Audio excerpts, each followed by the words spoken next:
வணக்கம். நேற்று ஏற்றினாங்க, இன்றைக்கி இறக்கிட்டாங்க. புஷ்ஷுன்னு போயிடுச்சு. -77 பாயிண்ட்ஸ். இன்ட்ராடே ஸ்விங் வந்து 132 பாயிண்ட்ஸ். இன்னமும் மார்க்கெட் ப்ரீமியமில் தான் இருக்குது. 67 பாயிண்ட்ஸ். நிஃப்டி வந்து ப்ரீமியமில் இருக்குது. பேங்க் நிஃப்டி வந்து 191 பாயிண்ட்ஸ் ப்ரீமியமில் இருக்குது. இன்ட்ரெஸ்டிங் ஃபேக்டர், நீங்கள் வந்து டே சார்ட்டை விட்ருங்க, வீக்லி சார்ட்டை போய் எடுத்து நீங்கள் பாருங்கள். நிஃப்டி ஆகட்டும், பேங்க் நிஃப்டி ஆகட்டும், வீக்லி சார்ட்டில் வந்து ஃப்யூச்சர்ஸ் எடுத்து நீங்கள் பார்க்கும்போதும் கிளாரிட்டிஸ் வந்து உங்களுக்கு தெரியும். இந்த ஃபால் வந்து இட் இஸ் ஜஸ்ட் அப்படி ஸ்லைடு ஆகிட்டு வருது. இன்னும் ஒரு 2-3 வாரம் மேபி, மறுபடியும் யூஸ் பண்ணுற வேர்டு எடுத்துங்க, மேபி இன்னும் 2-3 வாரம் வந்து ஸ்லைட் ஆகிறதுக்கான சான்சஸ் இருக்குது. மார்க்கெட்டில் வந்து ஸ்ட்ரென்த்து காட்டுது. இந்த ட்ரம்ப் பூச்சாண்டி எவ்வளோ நாள் போகுன்றது தெரியாது. ட்ரம்ப் வந்து ரொம்ப நாள் வந்து இந்த பூச்சாண்டி காட்ட முடியாது. ஏன் காட்ட முடியாதுன்னு சொன்னால், நான் அடிக்கடி ஒரு விஷயத்தை சொல்லிகிட்டு இருந்தேன். இது வந்து ஆல்மோஸ்ட் வந்து ஒரு 6 months 7 monthsஆகவே நான் வந்து சொல்லிகிட்டு இருந்தேன். தட் யூஎஸ்க்கான மேஜர் ப்ராப்ளம் அவங்களோட கடன், ரைட்? இந்த டெஃபிசிட் விசிட்லாம் சும்மா அந்த டெம்பரவரி சீன். ஓகே, இந்த சீனை வச்சுட்டு அவங்களால ஒன்றும் சாதிக்க முடியாது. தலைகளாக நின்னாலும் இன்னம்லாம் யூஎஸ்குள்ளே வந்து மேனுஃபேக்சரிங்கை வந்து எடுத்துகிட்டு வரது வந்து மிக மிக மிக மிக கஷ்டம். ஏன்னு சொன்னால் அவங்களுக்கு வந்து காஸ்ட் ஆஃப் ப்ரொடக்ஷன் ஒத்து வராது. எப்பயுமே வந்து கார்ப்பரேட்ஸ்லாம் இருக்கிறாங்களே, ஒருத்தர் அந்த சுகத்தை கண்டுட்டாங்கன்னு சொன்னால் அவங்க வந்து விடமாட்டாங்க. அவங்களுக்கு வந்து சீப் லேபர்ஸ் எங்கே கிடைக்குது? China, India, Vietnam, Thailand, Taiwan, இங்கெல்லாம் கம்போடியா, இங்கே எல்லாமே வந்து அவங்களுக்கு சீப் லேபர்ஸ் கிடச்சிருச்சு. அடிமை மாட்டினா அவங்க விட்டுருவாங்களா? நான் அவ்வளோ ஈஸியாக விட முடியாது. அவங்களுக்கு வந்து என்னதான் ப்ராப்ளம் இருந்தாலும், ரைட், சில கார்ப்பரேட்ஸ் வந்து டிசோன் பண்ணிட்டு போவாங்க. இந்தியாவிலே நிறைய பேர் எடுத்துங்களேன், பணம் சம்பாதிக்கிற வரைக்கும் ஒரு ஆட்டிடியூடு இருக்கும். பணம் சம்பாதிச்சதுக்கப்புறமா அவங்களோட ஆட்டிடியூடை வந்து மாறுறது நிறைய பேர் பார்க்கலாம். நிறைய பேர் வந்து இங்கே சம்பாரிச்சுட்டு இந்தியா சரி இல்லைன்னு சொல்லிட்டு வெளிநாடுக்கெலாம் போகிறவங்க நிறையா இருக்கிறாங்க. கரண்ட் ட்ரெண்ட் வந்து நிறைய பேர் யூஏஇக்கு போயிட்டுருக்காங்க. என்றைக்காச்சும் ஒரு நாள் யூஏஇக்கு வந்து இன்றைக்கி வந்து தேவைப்படுது, ஆட்கள் தேவைப்படுது. ஸோ யூஏஇக்கு வந்து போயிட்டுருக்காங்க. என்னைக்கு வந்து அவன் வேணான்னு சொல்கிறாங்களோ அன்னைக்கு வந்து இவங்களுக்கு பெயின் தெரியும். ஒரு காலத்தில் லண்டன் ஓடிட்டு இருந்தாங்க. இன்ஃபேக்ட் யூஏஇக்குள்ளே வந்ததில் அதிகபட்ச ஆட்கள் லண்டன்லேருந்து தான் வந்திருக்கிறாங்க. இப்போ சிங்கப்பூரும் சேச்சுரேட் ஆகிடுச்சு, ரைட்? சிங்கப்பூர்லேயும் வந்து உள்ள ஆட்கள் எடுக்கிறது இல்லை.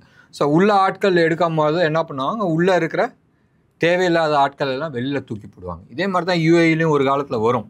இமீடியட்டாக இருக்காது, பட் கொஞ்ச நாளில் வந்து வரதுக்கான சான்சஸ் இருக்குது. அது வரும்போது பார்த்துக்கலாம்.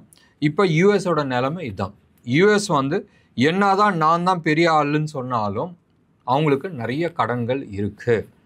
லாஸ்ட் ஒரு 40-50 வருஷமாக வந்து ஒரு எக்ஸாம்பிளுக்கு எடுத்துக்கலாமே, ரைட்? நான் வந்து ஒரு ஐடி ஜாபில் இருக்கேன். எனக்கு வந்து மாதம் வந்து ஒரு 1.5-2 லட்ச ரூபா சம்பாதிக்கிறேன். அண்ட் 1.5-2 லட்ச ரூபா சம்பாதிக்கும் போது எப்படி செலவு பண்ணுவாங்க? வீடு, பங்களா, காரு, டெய்லி அவுட்டிங்கு, பயங்கர செலவு. ஏன் வருமானம் 1.5-2 லட்ச ரூபா, 2 லட்ச ரூபானா வச்சுங்களேன், என் செலவு வந்து 3 லட்ச ரூபா. அப்போ அந்த 3 லட்ச ரூபாய்க்கு என்ன பண்ணுறேன்? எனக்கு 2 லட்ச ரூபா வருமானம் வருதுனால நான் வந்து பர்சனல் லோன் எடுக்கிறேன். அண்ட் பர்சனல் லோன் எடுக்கும்போது நீங்கள் வந்து இனிஷியல் ஸ்டேஜஸில் கட்டிட்டு போக முடியும். And credit card, multiple credit cards, ஊரெல்லாம் போய் கிரெடிட் கார்டெல்லாம் நீங்கள் ஸ்வைப் பண்ணுறீங்க. ஸ்வைப் பண்ணதுக்கு அப்புறமா இந்த கடைக்காரங்க எல்லாருமே வந்து கேஷ் கேட்பாங்க, தெரியுமா? இப்போ கேஷ் கேட்கும் போது பேங்க்ஸ் வந்து செட்டில் பண்ணிவிடும். பேங்க்காரன் வந்து உன் காலரை பிடிப்பான்.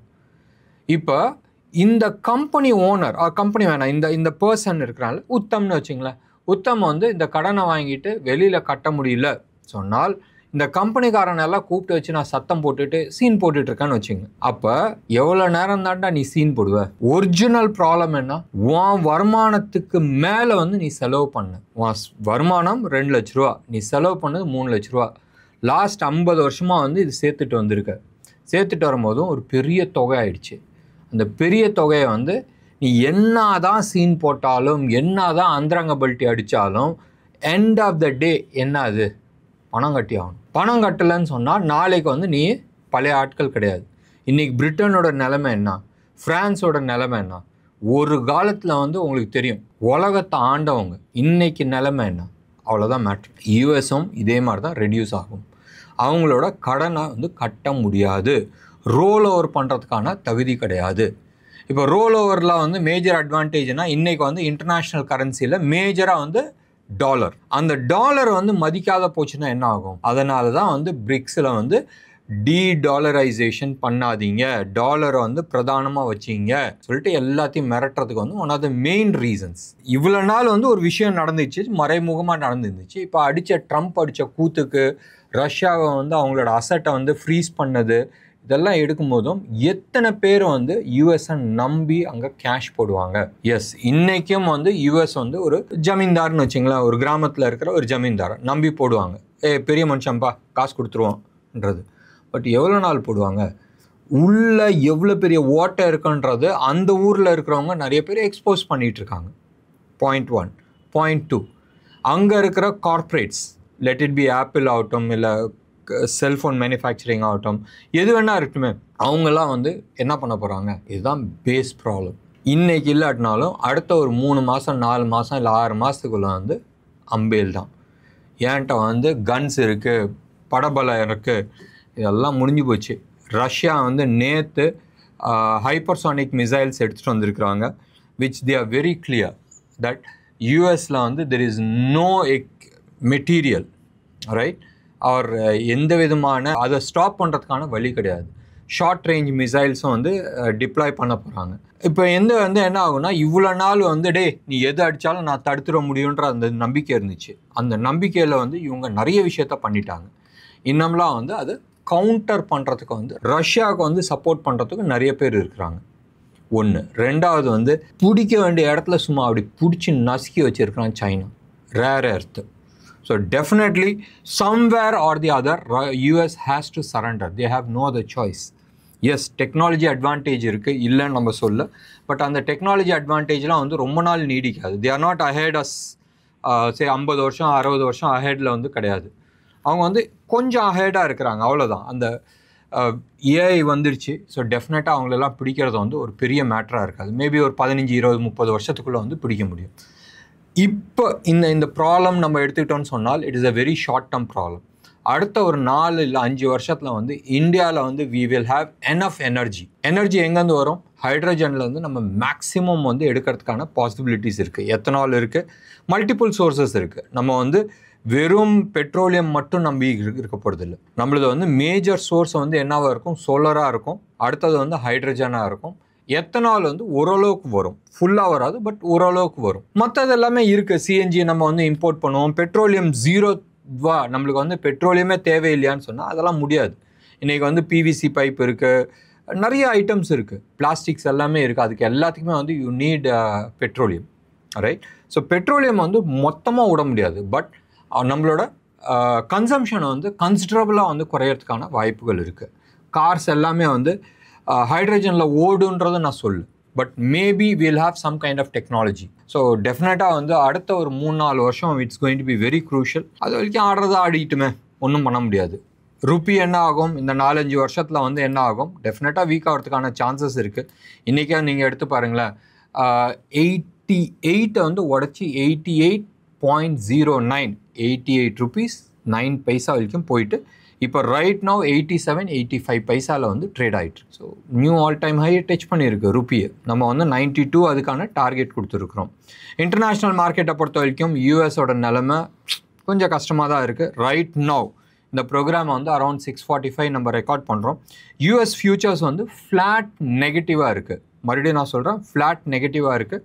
அண்ட் டாலர் இண்டெக்ஸ் வந்து 98.75 வந்து இருக்குது. பாண்டு நேற்று வந்து 4.8 கீழே வந்துச்சு. நான் சொல்கிறது 30 இயர் பாண்டு. இந்த வாரத்தில் வந்து நிறைய கேஷ் வாங்குறாங்க, மார்க்கெட்லேருந்து கடன் வாங்குறாங்க.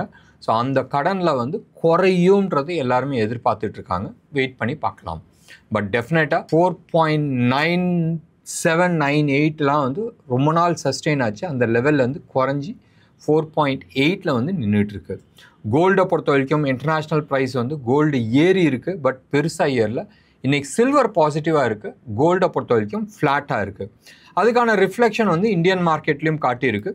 இந்தியாவில் வந்து கோல்டு வந்து நேற்று ப்ரைஸில் தான் நிற்கிது, ஒன்றும் பெரிய மாற்றம் கிடையாது. வெறும் 20 ரூபா ஏறி இருக்குது. 10,370 ரூபாவில் வந்து ட்ரேட் ஆகிட்டுருக்கு. இது வந்து 24 கேரட் ஜிஎஸ்டியோட சென்னையில் ஹோல்சேல் ப்ரைஸ் 10,370 வந்து ட்ரேட் ஆகிட்டுருக்கு.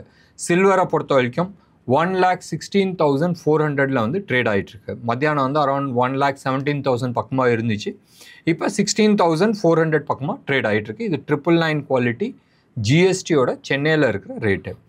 க்ரூட் ப்ரைஸ் நேற்று வந்து கன்சிடரபிள் ஆல்மோஸ்ட் 2% இறங்கி இருந்துச்சு நம்ம பேசும்போதும். பட் ஈவினிங் வந்து இட் வாஸ் வெறும் 1.25% தான் இறங்கிருச்சு. இப்பயும் நீங்கள் வந்து எடுத்து பார்த்தீங்கன்னா க்ரூட் ப்ரைஸ் ஆல்மோஸ்ட் 1.25% வந்து இறங்கியிருக்கு. நம்ம ஊருக்கு வாங்குறது வந்து க்ரூடு வந்து பிரெண்ட் க்ரூட் அரௌண்ட் 67.87 வந்து ட்ரேட் ஆகிட்டுருக்கு. குறைஞ்சிருக்கு, வெயிட் பண்ணி பார்க்கலாம். சத்தியமாக உங்களுக்கும் எனக்கும் பெட்ரோல் பங்க்கில் வந்து ஒன்றும் பெருசாக வந்து குறைக்க மாட்டாங்க. வெயிட் பண்ணி நிச்சயமாக பார்க்கணும். ஸோ இன்டர்நேஷ்னல் மார்க்கெட்டில் எந்த விதமான டைரக்ஷன்ஸ் காட்ட மாட்டேங்குது.